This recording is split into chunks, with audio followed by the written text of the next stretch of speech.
तो हेलो साथियों, नमस्कार। स्वागत है आपका अपने चैनल सक्सेस जंक्शन एक कदम सफलता की ओर में। मेरा नाम है अतुल शुक्ला और हम लेकर के आ गए हैं आपके लिए एमपी पुलिस कांस्टेबल 2023 5 सितंबर सेकंड शिफ्ट का एग्जाम एनालिसिस, जहां पर आज हम कवर करने वाले हैं सबसे पहले जीके जीएस साइंस, उसके बाद में मैथ और उसके बाद में रीजनिंग के बारे में आपको बताने वाले हैं। रीजनिंग में आज बड़े परिवर्तन देखने को मिले हैं और मैथ में भी कुछ नए टाइप के सवाल आज देखने को मिले हैं। तो अगली किसी भी शिफ्ट में आपका एग्जाम है तो वीडियो को पूरा शुरू से अंत तक जरूर देखिएगा। साथ ही साथ में लास्ट में आपको आज के टॉप 5 स्कोर के बारे में बताने वाले हैं और इस शिफ्ट का कट ऑफ कितना जा सकता है वो भी हम आपको बताने वाले हैं। आज के जो प्रश्न है वो हमें भेजे हैं राहुल मेवादा जी ने, इनके 80 नंबर है और ये सीहोर जिले के निवासी हैं।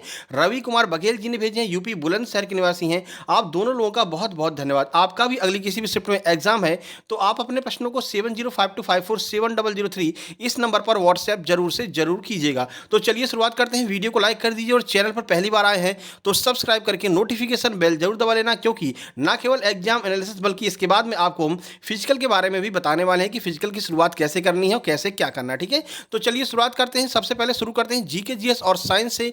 तो आज का पहला प्रश्न देख लीजिए। आज का पहला प्रश्न करंट अफेयर से है।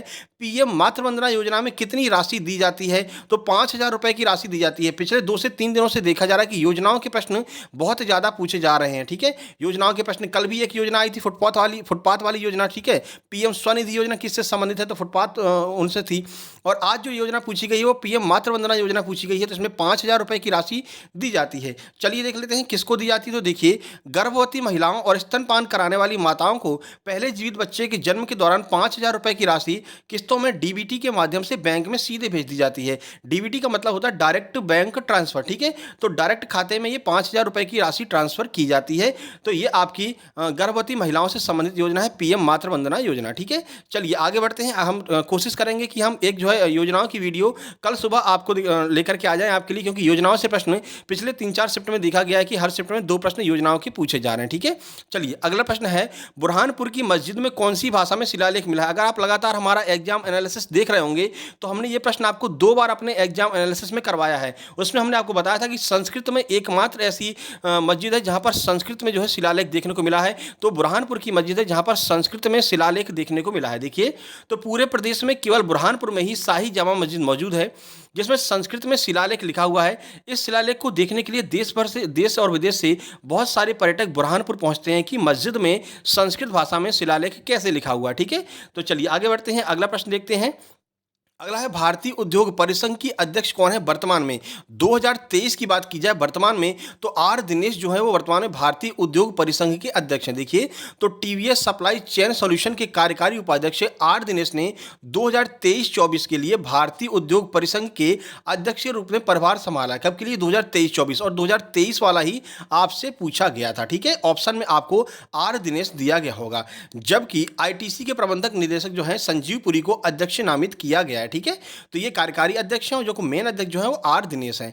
चलिए अगला देखिए, अगला प्रश्न है, सेक्रेनी उत्सव कौन सी जनजाति के द्वारा मनाया जाता है? तो अंगामी जनजाति के द्वारा सेक्रेनी उत्सव मनाया जाता है। गारो खासी जयंती के द्वारा नहीं मनाया जाता है तो ये आपका मणिपुर का ही, लेकिन ये अंगामी जनजाति के द्वारा मनाया जाता है। देखिए, तो सेक्रेनी हर साल फरवरी के महीने में मिनी हॉर्नबिल ट्राइबल फेस्टिवल के हिस्से के रूप में मनाया जाता है।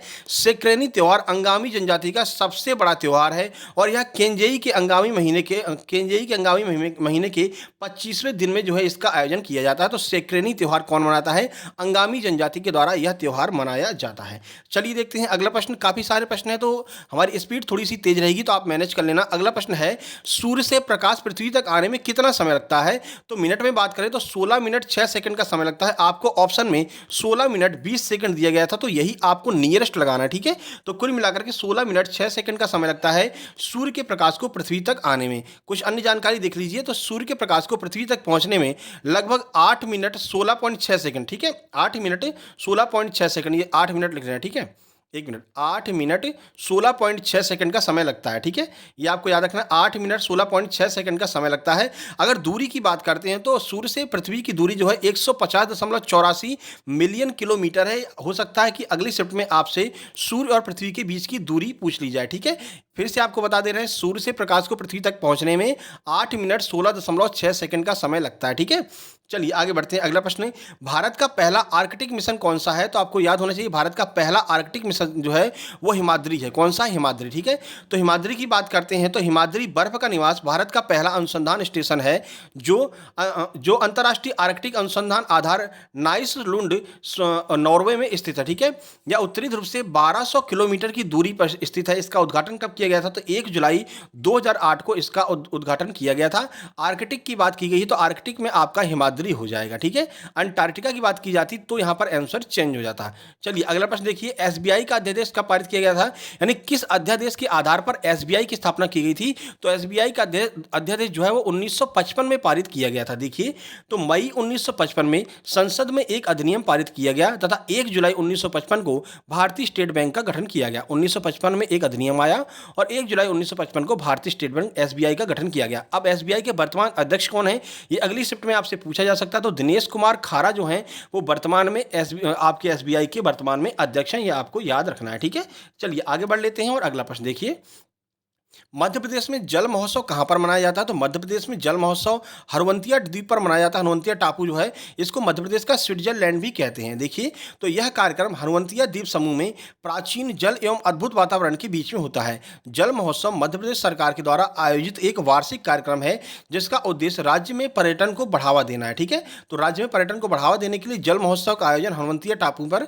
किया जाता है। चलिए आगे बढ़ते हैं। अगला प्रश्न है, सोन नदी गंगा में कहाँ जाकर के मिलती है? ये भी हम आपको अपने एग्जाम एनालिसिस में 3 से 4 बार करा चुके हैं। कितनी बार आपको बताया कि एक ही स्थान से सोन और नर्मदा निकलती हैं अमरकंटक से, ये इधर चली जाती है और नर्मदा इधर चली जाती है, जो कि ताप्ती नदी के समानांतर बहते हुए अरब सागर में ये दोनों नदियां एक साथ में गिर जाती हैं। जबकि सोन का बताया था कि सोन आगे बढ़ती हुई बिहार में जाती है, बिहार में गंगा में जाकर के मिल जाती है, और यही प्रश्न आज आपसे पूछ लिया। तो देखिए, बिहार में जाकर के ये गंगा में मिलती है। तो यह मध्य प्रदेश के अनूपपुर जिले में अमरकंटक के पास से उत्पन्न होती है, जो विंध्याचल पहाड़ियों में नर्मदा नदी के स्रोत स्थल से पूर्व में स्थित है। ठीक है, यह उत्तर प्रदेश और झारखंड राज्यों से गुजर करके बिहार के पटना जिले में जाकर के गंगा नदी में मिल जाती है। ठीक है, तो ये हम पहले भी आपको करा चुके हैं। तो एग्जाम एनालिसिस से काफ़ी सारे प्रश्न रिपीट हो रहे हैं, इसलिए पूरा एग्जाम एनालिसिस जरूर देखा कीजिए। अगला प्रश्न है, मिजोरम की सीमा कितने देशों के साथ में लगती है? तो कुल 5 देशों के साथ में मिजोरम की सीमा लगती है। कौन कौन से 5 देश हैं? असम, त्रिपुरा, मणिपुर, म्यांमार और बांग्लादेश के साथ में अपनी सीमाएं साझा करता है, जिसमें आपके 2 तो देश हो गए, 2 तो आपके राज्य हो गए। कौन से? असम और त्रिपुरा। ठीक है, मणिपुर। और जो अगर देश की बात करते हैं तो म्यांमार और बांग्लादेश के साथ में अपनी सीमा साझा करता है। कुल 5 जो है सीमा साझा करता है, जिसमें देश की अगर हम बात करते हैं तो 2 देशों के साथ में सीमा साझा करता है। कौन कौन से देश है? म्यांमार और बांग्लादेश, इन 2 देशों के साथ में सीमा साझा करता है। 3 राज्यों के साथ में सीमा साझा करता है, जो है आपके असम, त्रिपुरा, मणिपुर, मिजोरम। ठीक है, मिजोरम जो है इन 3 राज्यों के साथ में अपनी सीमा साझा करता है। देश अगर आपसे पूछा जाए तो म्यांमार और बांग्लादेश लगाना है। राज्य अगर आपसे पूछा जाए तो असम, त्रिपुरा, मणिपुर लगाना है। ठीक है, चलिए, तो कुल 2 देशों के साथ में अपनी सीमा को साझा करता है। आगे बढ़ते हैं। विरासत अपनाएं किस मंत्रालय विभाग की योजना है? जो विरासत अपनाएं योजना है वो किस मंत्रालय या किस विभाग की योजना है? तो देख लीजिए, ये पर्यटन मंत्रालय की योजना है। देखिए, भारत सरकार का पर्यटन मंत्रालय एक विरासत अपनाएं अपनी धरोहर अपनी पहचान परियोजना का संचालन कर रहा है। ठीक है, तो ये पर्यटन मंत्रालय के द्वारा शुरू की गई परियोजना है, एक विरासत अपनाएं। ठीक है, एक बार फिर से आपको कंफर्म कर दें, अगर आपसे पूछा गया है कि मिजोरम की सीमा कितने देशों के साथ में लगती है, तो 2 देशों के साथ में लगती है, म्यांमार और बांग्लादेश। कितने राज्य के साथ में लगती है? तो 3 राज्य के साथ में लगती है, असम, त्रिपुरा, मणिपुर। ठीक है, इसमें कंफ्यूजन क्रिएट मत करना, एक बार देख लेना कि कौन सा प्रश्न पूछा गया था। चलिए आगे बढ़ते हैं। मध्य प्रदेश में राष्ट्रपति शासन अब तक कितनी बार लग चुका है? तो 3 बार मध्य प्रदेश में अब तक राष्ट्रपति शासन लग चुका है। कब कब? आइए देख लेते हैं। मध्य प्रदेश में 3 बार राष्ट्रपति शासन घोषित किया गया है। पहले मध्य प्रदेश के राष्ट्रपति शासन 29 अप्रैल 1977 से 25 जून 1977 तक लगाया गया था। सबसे पहली बार जब लगा था तो 29 अप्रैल 1977 से 25 जून 1977 तक पहली बार मध्य प्रदेश में राष्ट्रपति शासन लगा था। अब तक कुल 3 बार राष्ट्रपति शासन लग चुका है। अगला प्रश्न है, चकहाव काला चावल कौन से राज्य का? तो चकहाव काला चावल जो है वो मणिपुर राज्य का है। चकहाव काला चावल, मणिपुर को इसके लिए जीआई टैग भी दिया गया है। देखिए, तो काले चावल के रूप में लोकप्रिय चकहाव सुगंधित चावल को जीआई टैग, जिसे हम भौगोलिक संकेतक कहते हैं, पंजीकरण मिल चुका है। इसकी खेती सदियों से मणिपुर में की जाती है। ठीक है, तो काले चावल की खेती कहाँ पर की जाती है? मणिपुर में की जाती है। मणिपुर के इस चावल को चकहाव चावल कहते हैं। ठीक है, चलिए आगे बढ़ते हैं। अगला प्रश्न, ह्यूरॉन झील कौन से महाद्वीप में स्थित है? तो उत्तरी अमेरिका में स्थित है ह्यूरॉन झील। तो ह्यूरॉन झील उत्तरी अमेरिका की महान झीलों में से दूसरी सबसे बड़ी झील है। पहले क्रम पर कौन सी है? तो पहली सबसे बड़ी झील कौन सी है? लेक सुपीरियर, मीठे पानी की सबसे बड़ी झील है। दूसरे नंबर पर ह्यूरॉन झील का नंबर आता है, यह उत्तरी अमेरिका की झील है। ठीक है, चलिए आगे बढ़ते हैं। अगला प्रश्न है, मराठी बैंक को आरबीआई के द्वारा किस बैंक में मर्ज कर दिया गया है? करंट अफेयर का प्रश्न है।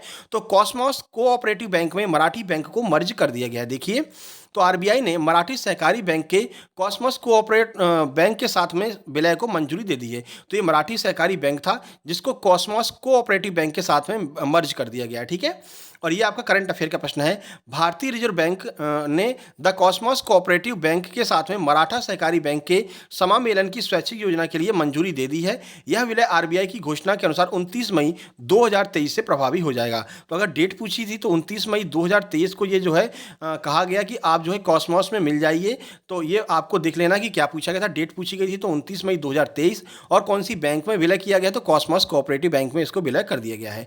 अगला प्रश्न है, श्रीलंका के वर्तमान प्रधानमंत्री कौन है? ठीक है, तो दोनों के बारे में बता देंगे। वर्तमान प्रधानमंत्री कौन है, वर्तमान राष्ट्रपति कौन है? प्रधानमंत्री की बात करें तो दिनेश गुणवर्धने वर्तमान में प्रधानमंत्री हैं। अब बहुत से लोग जल्दबाजी में राजपक्षे को लगा कर आए हैं, लेकिन राजपक्षे काफी टाइम पहले जो है श्रीलंका के प्रधानमंत्री पद से हट चुके हैं। उनके स्थान पर दिनेश गुणवर्धने बने हैं। देखिए, श्रीलंका में नए राष्ट्रपति के चुनाव के बाद अब नए प्रधानमंत्री का भी चयन हो गया है। आर्थिक संकटों से गुजर रहे इस देश में अब दिनेश गुणवर्धने को नया प्रधानमंत्री नियुक्त किया गया है। तो दिनेश गुणवर्धने जो है वो नए प्रधानमंत्री हैं, वहीं रानिल विक्रमसिंघे जो हैं वो राष्ट्रपति के तौर पर काम करेंगे। तो दो लोग दोनों चेंज हुए हैं, यहाँ के राष्ट्रपति भी चेंज हुए हैं, प्रधानमंत्री दोनों लोग यहाँ पर चेंज हुए हैं। ठीक है, तो करंट अफेयर का प्रश्न है। अगला आपका एमपीजीके का प्रश्न है, देख लीजिए। चंद्रशेखर आजाद का जन्म कब हुआ था? तो 23 जुलाई 1906 को चंद्रशेखर आजाद का जन्म हुआ था। चंद्रशेखर आजाद का जन्म 23 जुलाई 1906 को मध्य प्रदेश की छोटी सी रियासत अलीराजपुर के भावरा ग्राम में इनका जन्म हुआ था। ठीक है, और ये शहीद कहाँ पर हुए? तो जो आपका इलाहाबाद में जो पार्क है अल्फ्रेड पार्क, इलाहाबाद में अल्फ्रेड पार्क जो है वहां पर गोलीबारी में ये शहीद हो गए थे। अल्फ्रेड पार्क का नाम बदल करके चंद्रशेखर आजाद पार्क कर दिया गया। ये भी आपको याद रखना, इलाहाबाद प्रयागराज में यह स्थित है। ठीक है, अगला प्रश्न है, नीरी का मुख्यालय कहां पर है? NEERI का मुख्यालय कहां पर है? तो नागपुर में है। यह प्रश्न रिपीटेड है, आपके पटवारी में पूछा जा चुका है, वनरक्षक में भी यह प्रश्न पूछा गया था। एमपीएसआई के लिए तैयार रहिए। एमपीएसआई की वैकेंसी इसी हफ्ते जो है आपकी घोषित हो सकती हैं, या फिर मुश्किल से 20 तारीख तक आपकी जो है एमपीएसआई की वैकेंसी घोषित हो जाएंगी। ठीक है, देखिए, तो राष्ट्रीय पर्यावरण अभियांत्रिकी अनुसंधान नीरी CSIR का एक उपक्रम है, यह नागपुर में स्थित है। ठीक है, कहां पर है? तो नागपुर में इसका मुख्यालय स्थित है। आगे बढ़ते हैं। अगला प्रश्न, 1 नैनो सेकंड 1 सेकंड का कौन सा हिस्सा होता है? तो 10 की घात -9। ठीक है, 10 की घात -9। ये आपको मात्रक वाले प्रश्न में हम करा चुके हैं। मात्रक वाली जो हमारी वीडियो हमने बनाई थी, मात्रक और सदिश और अदिश राशि है, वहां से ये डायरेक्ट प्रश्न आया है। ये प्रश्न हमने शुरू में लगभग तीसरे चौथे नंबर पर ये प्रश्न सॉल्व कराया था। 1 नैनो सेकंड 10 की घात -9 सेकंड के बराबर होता है। ठीक है, अगर बटे में लिखेंगे तो 1 बटे में 1 के साथ में 9 जीरो आपके आ जाएंगे, ये आपका आंसर हो जाएगा। अब आपको देखना था कि 1 के बटे में दिया गया था या 10 की घात -9 दिया गया था। ठीक है, चलिए अगला साइंस का प्रश्न है, टर्नर सिंड्रोम ये किसमें पाया जाता है? तो लड़कियों और महिलाओं में टर्नर सिंड्रोम पाया जाता है। देखिए, इसका कार्य क्या है? तो टर्नर सिंड्रोम एक जन्मजात स्थिति है जो लड़कियों और महिलाओं के विकास को प्रभावित करती है। इसे जन्मजात माना जाता है क्योंकि यह एक ऐसी स्थिति है जिसके साथ एक महिला का जन्म होता है। ठीक है, तो महिला के जन्म के समय पर ही टर्नर सिंड्रोम उसके अंदर जो है उपस्थित होता है। ठीक है, अगला है ग्रीन वॉश क्या होता है? तो ग्रीन वॉश के बारे में आपको बता दें। देखिए, ग्रीन वॉश किसे कहते हैं? तो कंपनियां होती हैं, असल में कंपनियां प्रकृति के संरक्षण के लिए कोई ठोस या पक्का उपाय नहीं करते हैं, बल्कि इस तरह से प्रोडक्ट की मार्केटिंग करती हैं जैसे कि उनका प्रोडक्ट यदि ग्राहक खरीदता है तो वो प्रकृति को बचाता है। इस पूरी प्रक्रिया को ग्रीन वॉशिंग कहा जाता है। सिंपल भाषा में समझें तो आपने कभी कभी टीवी पर ऐड देखा होगा, कुछ टीवी का ऐड आता है, मान लीजिए घड़ी का ऐड आ रहा है, घड़ी में बता रहे हैं कि इसमें जो है फूल मिले हुए हैं। ठीक है, फूल की खुशबू आ रही है इसमें। ऐसे जो भी प्रचार किए जाते हैं जिनमें ये बोला जाता है अगर आप इसको खरीदेंगे, इसका यूज करेंगे तो आप प्रकृति को बचाते हैं। इसी को कुल मिलाकर के ग्रीन वॉश कहा जाता है। आपका माइंड वॉश कर दिया जाता है कि इसको आप खरीदेंगे तो प्रकृति को आप बचाएंगे। ठीक है ना, तो ऐसे बहुत से ऐड आपको टीवी पर देखने को मिलते हैं, इसी को हम ग्रीन वॉशिंग कहते हैं। ठीक है, चलिए अगला है, इनमें से कौन सा पोरीफोरा वर्ग से है? अपने पादप जगत वाली वीडियो हमने आपको बताया था जंतु जगत पादप जगत में कि पोरीफोरा का अर्थ है कि ऐसे जीव जिनके शरीर पर रंध्र पाए जाते हैं, जिनके शरीर पर छेद पाए जाते हैं। छेदों को इंग्लिश में पोर कहते हैं, इसीलिए इनका नाम पोरीफेरा हो गया। ठीक है, अब इसमें कौन कौन से आते हैं? जितने भी आपके स्पंज होते हैं वो सारे के सारे जो है वो पोरीफेरा वर्ग के अंतर्गत आते हैं। अब आपको ऑप्शन में कौन कौन से दिए गए होंगे, तो देख लीजिए ये सारे जितने कैकेरिया हो गया, क्रस्टेसिया हो गया, सिलिएटा हो गया, डेमनोस्पेंजिया हो गया, सिस्टोडा हो गया, ये सारे के सारे जो है वो पोरीफोरा वर्ग के अंतर्गत आते हैं। इनमें से ही कोई एक ऑप्शन आपको दिया गया होगा। ठीक है, चलिए आगे बढ़ते हैं। ऊर्जा की वाणिज्यिक इकाई क्या है, तो ये थोड़ा सा घुमा करके आपसे पूछ लिया है। ठीक है, तो ऊर्जा की वाणिज्यिक इकाई किलोवाट प्रति घंटा होती है, प्रति नहीं होती है, केवल किलोवाट घंटा, कभी प्रति मत लगा देना। ठीक है, किलोवाट घंटा जो है ऊर्जा की वाणिज्यिक इकाई होती है। चलिए देख लीजिए, तो विद्युत ऊर्जा की वाणिज्यिक इकाई किलोवाट घंटा होती है। 1 किलोवाट घंटा बराबर 3.6 गुणा 106 जूल होता है। सर वाणिज्यिक इकाई का मतलब समझ में नहीं आया। वाणिज्यिक इकाई का मतलब है कि इतनी विद्युत ऊर्जा आपके घरों में भेजी जाती है और उसके बदले में आप जो है पेमेंट करते हैं। उसके बदले में आप क्या करते हैं, पेमेंट करते हैं, उतना पैसा जो है विद्युत विभाग को पे करते हैं। तो ये आपके घर में किस आधार पर आती है, तो किलोवाट घंटा के आधार पर जो है आपके घर में बिजली का जो है आवागमन होता है। ठीक है, अगला देखिए, खाद्य श्रृंखला में तीर का क्या अर्थ होता है, यानी खाद्य श्रृंखला आपने पढ़ी होगी, खाद्य श्रृंखला में तीर किसको दर्शाता है, यह आपसे पूछा जा रहा है। तो तीर यह दर्शाता है कि ऊर्जा का प्रवाह किधर से किस ओर हो रहा है। ठीक है, तो तीर ऊर्जा के प्रवाह को दर्शाता है। देख लीजिए, तो खाद्य श्रृंखला पर तीर यह इंगित करते हैं कि ऊर्जा कहाँ प्रवाहित हो रही है। उदाहरण के लिए कुछ घास जेब्रा की ओर इशारा कर रहे हैं, तो तीर का मतलब है कि घास जेब्रा को ऊर्जा देती है। मान लीजिए यहाँ पर कोई जेब्रा बना हुआ है। ठीक है, अब ये हमारी पेंटिंग को दिमाग में मत लेना। ठीक है, ये जेब्रा हंस रहा है। ठीक है, और यहाँ पर घास बनी हुई है। ठीक है, अब ये घास से क्या होगा, घास से जेब्रा की तरफ एक तीर लगा होगा। तो इस तीर का अर्थ क्या होता है, इस तीर का अर्थ होता है कि इस घास को जेब्रा खाएगा तो क्या होगा, इसको ऊर्जा मिलेगी। तो जो तीर जिस ओर जा रहा है, इसका अर्थ है कि ऊर्जा का गमन तीर के मुंह की ओर हो रहा है। ठीक है, तो तीर जो है ऊर्जा के गमन को ही दर्शाता है। ठीक है, तो इसका अर्थ हो गया कि खाद्य प्रवाह में तीर का क्या अर्थ होता है, तो तीर का अर्थ है ऊर्जा का प्रवाह किस तरफ हो रहा है, यह तीर के द्वारा दर्शाया जाता है। चलिए अगला प्रश्न देखिए, पांडवों ने मध्य प्रदेश में कहां पर निवास किया था, तो पचमढ़ी में पांडवों ने निवास किया था। अगर अज्ञातवास की बात करते हैं तो भीमबेटका में पांडवों ने अज्ञातवास किया था। अब देख लेना दोनों में से कौन सा प्रश्न आया था। देखिए, तो हम पचमढ़ी की बात आपको बता दें, एक छोटी पहाड़ी पर यह 5 प्राचीन गुफाएं बनी हुई हैं। इन्हीं 5 गुफाओं के कारण इस स्थान को पचमढ़ी कहा जाता है। कहा जाता है कि पांडव अपने वनवास के दौरान यहाँ पर ठहरे थे। सबसे साफ सुथरी और हवादार गुफा को द्रौपदी कुटी कहा जाता है, जबकि सबसे अंधेरी जो गुफा है उसे हम भीम कोठरी के नाम से जानते हैं। ठीक है, तो यहाँ पर उन्होंने अपना सामान्य वास बिताया था। अगर अज्ञातवास की बात करें तो उन्होंने भीमबेटका में अपना अज्ञातवास बिताया था। चलिए आगे बढ़ते हैं, भीमबेटका रायसेन में है। अगला प्रश्न है, पत्तियों की सरसराहट में कितने डेसिबल की ध्वनि होती है, तो 20 डेसिबल की ध्वनि होती है पत्तियों की सरसराहट में। आज का आपका होमवर्क हो गया कि जो मनुष्य फुसफुसाहट होती है, यानी जो मनुष्य धीरे धीरे बात करता है, उसमें कितने डेसिबल की जो है आवाज़ आती है, ये आपको गूगल पे सर्च कर लेना और कमेंट बॉक्स में कमेंट कर देना। ठीक है, आपके लिए ये होमवर्क है। चलिए, तो सामान्य परिस्थितियों में पेड़ के पत्तों की सरसराहट का डेसिबल स्तर 20 डेसिबल होता है। ठीक है, इतनी आवाज़ जो है आती है जब पत्तियां सरसराती हैं। चलिए अगला प्रश्न देखिए, तो ये आपके जीके जीएस और साइंस के काफ़ी सारे प्रश्न आज हमको मिल गए थे। दोनों लोगों का बहुत बहुत धन्यवाद। तो जीके जीएस और साइंस के ये प्रश्न हमने आपके करा दिए हैं। अभी तक वीडियो को लाइक नहीं किया तो पहले वीडियो को लाइक कर दो, उसके बाद हम चलते हैं मैथ की ओर। तो देखिए मैथ में क्या पूछा गया है। मैथ में आपका पूछा था, पहला प्रश्न है, एक साल में 53 सोमवार आने की प्रायिकता बताइए। तो प्रायिकता से एक प्रश्न आपका पूछा गया है। अब लोग कंफ्यूज होगा, ये प्रायिकता आपकी मैथ में पूछी है या फिर आपकी रीजनिंग में पूछी। ठीक है, तो ये मैथ का आपका प्रश्न था। अगला प्रश्न है, एक प्रश्न आपका आयत के क्षेत्रफल से भी एक प्रश्न पूछा गया था। सामान्य सूत्र लग रहा था आयत के क्षेत्रफल का। जो नए सवाल देखे गए हैं वो नए सवाल में आज आपका कॉस 660 डिग्री का मान बताइए। ये आपके ग्रुप डी वाले प्रश्न जो आते थे अभी तक, वो आपके एमपी प्लेस में पूछे गए। कॉस 660 डिग्री का मान आपको बताना था। आगे आपको ऐसे प्रश्न देखने को मिल सकते हैं। अगला है, ए जो है, ए किसी कार्य को 27 दिन में करता है और बी इस कार्य को 45 दिन में करता है। तो बताइए दोनों मिलकर के उस कार्य को कितने दिनों में करेंगे। सिंपल सा प्रश्न टाइम एंड वर्क का आया था। दो बिंदुओं के बीच की दूरी, नया टॉपिक ऐड हुआ है। दो बिंदुओं के बीच की दूरी वाला जो सूत्र लगता है अंडर रूट में, वो वाले सूत्र पर आधारित एक सवाल आपका पूछा गया था। इसको आपको देख करके जाना है। एक प्रश्न आपका समद्विबाहु त्रिभुज से पूछा था। एंगल दिया गया था 30 डिग्री और फिर इसको बढ़ा दिया था। फिर ये ऐसे जाकर के जो सवाल आ रहे हैं, ऐसे कुछ सवाल आपके एडवांस के पूछे गए हैं समद्विबाहु त्रिभुज से। ठीक है, उसके बाद में बॉडमास की बात करते हैं। दो प्रश्न बॉडमास के, अलजेब्रा का कोई प्रश्न नहीं है। दो प्रश्न आपके घातांक एवं करनी से पूछे गए हैं। वही एलसीएम एचसीएफ का एक प्रश्न पूछा और वही आपका इसमें जो है भिन्न पर आधारित एलसीएम ऐसे पूछा है कि भिन्न जो है भिन्न दी गई थी, भिन्न में इनका एलसीएम आपको बताना था। तो एलसीएम अगर पूछा जाता है तो ऊपर का एलसीएम नीचे का एचसीएफ आपका आंसर आ जाएगा। ठीक है, उसके बाद एक सामान्य भिन्न दी गई थी 3, उन 3 भिन्न में से आपको बताना था कि कौन सी भिन्न बड़ी है। ठीक है, परसेंटेज के 3 प्रश्न है। सीआई से कोई प्रश्न नहीं पूछा है। दोपहर में सीआई से 2 प्रश्न आए थे। एक प्रश्न आपका आज नया पूछा गया, बहुपद से प्रश्न पूछा गया है, बहुपद पहचानने का। ठीक है, विभाज्यता का नियम अभी भी बना हुआ है। 72 से विभाज्यता का नियम पूछा गया है आज। आज। तो 7 और 8 9 और 8 9 और 8 का नियम इसमें लगेगा 72 वाले में, ठीक है। बाकी एसआई से 4 प्रश्न पूछेंगे जिनमें 2 आपके प्रश्न गुना वाले थे, इतना गुना हो जाता, 4 गुना हो जाता, 8 गुना हो जाता, ठीक है। टाइम एंड वर्क का 2, प्रॉफिट लॉस से आपका 1 प्रश्न आया है। सिंप्लीफिकेशन के 3 प्रश्न आज देखने को मिले हैं। वहीं मिक्सचर का कोई प्रश्न नहीं आया है आज, मिक्सचर का कोई भी प्रश्न नहीं आया, 0। मिक्सचर का कोई प्रश्न नहीं है। सिंप्लीफिकेशन के 3 प्रश्न हैं।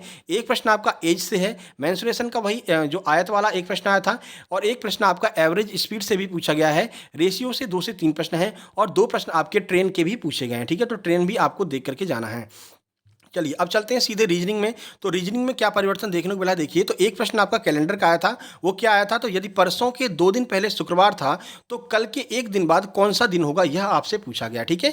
अब जो नया टॉपिक ऐड हुआ है वो है आपका पजल। आज दोपहर में भी सिटिंग पजल आई थी, और इस शिफ्ट में फ्लोर पजल पूछी गई है, यानी कि एक के ऊपर एक जो है फ्लोर बनी हुई थी। ये चौथी फ्लोर है, ये 5वीं फ्लोर है, ये जो है दूसरे नंबर पर रहता है, बी तीसरे नंबर पर रहता है। तो बताइए ये कौन से नंबर पर रहता है। इस एक जो है पजल से 2 प्रश्न आपके पूछे गए थे। ये तो पजल आपके एग्जाम में अब शुरू हो गई हैं। अगले कुछ दिनों में आपको डीआई भी देखने को मिल सकती है आपके मैथ वाले पोर्शन में। तो थोड़ा सा डीआई को देख करके जाना, जिनका एग्जाम 7 या 8 तारीख के बाद है, वो अपना डीआई को देख करके जाना, ठीक है। नॉर्मल ही डीआई आएगी, कठिन नहीं आएगी। छिपी आकृति से 2 प्रश्न पूछे हैं। पेपर कटिंग फोल्डिंग के 6 प्रश्न हैं। इस पर थोड़ा सा ज़्यादा प्रैक्टिस करके जाना, क्योंकि 4 से 5 बार मोड़ करके फिर कट लगा रहा है। फिर आपके बाद में पूछ रहा है कि कागज को खोलने के बाद में कैसी आकृति दिखाई देगी। तो ये प्रैक्टिस करके जाना। वही एनालॉजी, यानी कि इनमें से कौन सा अलग है, वो आपको छांटने के लिए आ रहा है। 3 प्रश्न एनालॉजी के पूछे हैं। कोडिंग डिकोडिंग के 2 प्रश्न। इनइक्वलिटी सुबह एक आई थी, लेकिन इस शिफ्ट में इनइक्वलिटी का कोई प्रश्न नहीं है। शब्दों का क्रम संयोजन का इस शिफ्ट में कोई प्रश्न नहीं देखने को मिला है। मैथमेटिकल ऑपरेशन के 2 प्रश्न हैं। चिन्ह परिवर्तन जिन्हें हम कहते हैं, तो चिन्ह परिवर्तन से 2 प्रश्न देखने को मिले हैं। सिटिंग अरेंजमेंट के भी 2 प्रश्न मिले हैं, ठीक है। उसके बाद में आपका डायरेक्शन का भी 1 प्रश्न पूछा गया था, लेकिन डायरेक्शन का प्रश्न बहुत घुमाने वाला प्रश्न था, ठीक है। 1 प्रश्न ब्लड रिलेशन का मिरर इमेज नहीं है, आइदर नॉर नहीं है। मिसिंग लेटर की 2 प्रश्न है। रैंकिंग के 2 प्रश्न आए हैं, छोटा बड़ा, ठीक है। काउंटिंग फिगर के 1 भी प्रश्न नहीं पूछा गया है। 2 प्रश्न नंबर सीरीज के हैं, और डायरेक्शन का 1 प्रश्न पूछा, जिसमें से काफ़ी घुमा करके पूछा गया था। लेकिन एक बार आप देख लेना ये घुमाने में पूछ क्या रहा है। अगर आपसे दिशा पूछ रहा है तो दिशा आप आसानी से निकाल सकते हैं बिना ज़्यादा घूमे फिरे, ठीक है। और अगर आपसे दूरी पूछता है तो आपको सॉल्व करना पड़ेगा, और ज़्यादातर दिशा वाला ही प्रश्न ही पूछ रहा है कि किस दिशा में उसका मुंह होगा, ठीक है। उसके बाद में अल्फाबेट सीरीज से 3 प्रश्न हैं।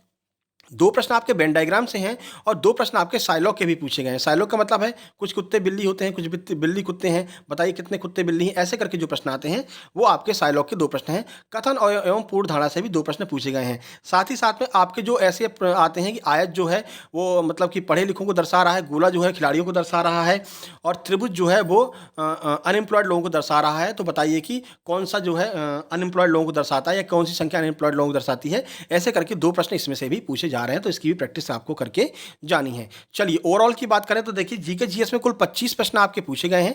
साइंस में आपके लगभग 11 प्रश्न पूछे हैं। मैथ में 30 प्रश्न हैं, और आपके रीजनिंग में 34 प्रश्न आपके आज पूछे गए हैं। कुल मिलाकर के 100 नंबर का सिस्टम ये हो गया, ठीक है। टॉप 5 स्कोर की बात करते हैं तो 80 नंबर जिन्होंने हमको प्रश्न भेजे हैं, 80 नंबर उनके हैं। फिर 75 नंबर है, 73 नंबर है, 72, 71 और 68 ये नंबर आज देखने को मिले हैं इस शिफ्ट में। तो 80 नंबर केवल एक ही लोगों को देखने को मिले हैं, बाकी बाद में नंबर कम होने शुरू हो गए हैं, ठीक है। तो ज़्यादा परेशान नहीं होना है। अगर आपके नंबर कम भी आ रहे हैं तो आगे क्या कैसा कट ऑफ वगैरह क्या बनेगा उसको हम बाद में बताएंगे। फिलहाल जिनका आगे एग्जाम है वो लोग तैयारियां अपने इस स्तर से कीजिए। अल्फाबेट देख करके जाइए, एमपीजी के पढ़ के जाइए, एमपीजी के से प्रश्न पूछा जा रहा है। पादप जगत के साथ में जंतु जगत को भी थोड़ा सा आपको देख करके जाना है। योजनाओं से 2 प्रश्न पूछे जा रहे हैं, जो आपकी योजनाएं हैं, नवीन योजना या पुरानी योजना। जैसे कल 2 प्रश्न थे आपका, एक तो गंगा योजना से प्रश्न था कि गंगा योजना कब शुरू हुई, गंगा सफाई अभियान, और दूसरा आपका पीएम स्वनिधि योजना से था, ठीक है। और आज पीएम मातृ वंदना योजना से पूछ रहे हैं। तो योजनाओं के ऊपर वीडियो कल सुबह आपको देखने को मिल जाएगी अर्ली इन द मॉर्निंग, ठीक है। चलिए उसके बाद में ये आप देख लीजिए, यहाँ से आपका टेलीग्राम चैनल है, यहाँ पर आपको पीडीएफ मिल जाएगी सक्सेस जंक्शन के नाम से, जिसकी लिंक डिस्क्रिप्शन बॉक्स में दी गई है, आप वहाँ से ज्वाइन कर सकते हैं। दूसरा हमारा फ्री स्टडी मटेरियल का टेलीग्राम चैनल है सक्सेस जंक्शन लाइव। ये एमपीएसआई वालों के लिए बहुत महत्वपूर्ण है, क्योंकि यहाँ पर बहुत सारी किताबें आपको फ्री में मिल जाती हैं। जैसे कि नीतू मैम की इंग्लिश की बुक मिल जाएगी, किरण की इंग्लिश की बुक मिल जाएगी, ठीक है। उसके बाद मैथ की काफ़ी सारी किताबें, राकेश यादव से क्लास नोट्स वगैरह यहाँ पर डाले हैं, आदित्य रंजन सर की किताब, आदित्य पटेल सर की फॉर्मूला बुक, बहुत सारी किताबें आपको यहाँ पर मिल जाएंगी। इसके अलावा यहाँ पर आपको आबकारी पटवारी वन रक्षक तीनों के पेपर मिल जाएंगे, जो प्रीवियस पेपर हुआ अभी जो हुए हैं, जिनकी वो आंसर की आई है। इसके अलावा एमपी पुलिस का आंसर की जब आएगी तो उसको भी हम यहाँ पर डाल देंगे, ठीक है। तो अब वीडियो को लाइक कर दीजिए भाई, शेयर कर दीजिए अपने दोस्तों के पास में, और चैनल पर पहली बार आए हैं तो सब्सक्राइब करके नोटिफिकेशन बेल जरूर दबा लेना, जिससे कि लगातार आपके पास में एग्जाम एनालिसिस और आपको फिजिकल कैसे करना है, कैसे तैयारी करनी है, कब आपकी ज्वाइनिंग होगी, कब आपका मेडिकल होगा, सारी जानकारी आपको हम यहाँ पर देते रहेंगे। तो मिलते हैं अगले शिफ्ट के एग्जाम एनालिसिस में, और उसके बाद में कल सुबह आपकी योजना वाली वीडियो में। तब तक के लिए नमस्कार, धन्यवाद।